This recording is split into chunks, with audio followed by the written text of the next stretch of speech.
Bo'y o'stirish uchun 3 ta zo'r mashq ko'rsataman. Bundan oldin esa eng muhimini eshiting. Birinchisi, sifatli uyqu. Agar siz soat 10 da uxlashga yotsangiz, sizda gormon rosti ishlab chiqadi. Ikkinchisi, to'g'ri ovqatlanish. Bu sizga juda ham muhim. Uchinchisi esa suyaklarimizga ozuqa bo'ladigan kalsiy. Agar qaysi kalsiyni olishni bilmayotgan bo'lsangiz, men sizga Biofit kalsiyni tavsiya qilaman. Bu nemetskiy produkt 120 ta bitta flakonda 2 oyga yetadi. Buning ichida bo'y uchun juda ham foydasi bor, kalsiy glitserofosfat bor. Eng zo'r kalsiylardan hisoblanadi do'stlar. Endi esa mashqga o'tamiz.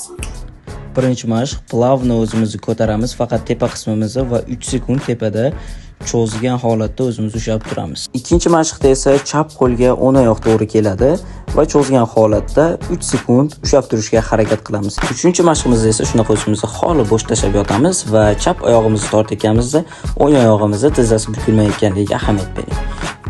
Video yoqqan bo'lsa obuna bo'lish esdan chiqmasin. Bo'yni o'stirmoqchi bo'lgan do'stingizga esa yuborib qo'ying.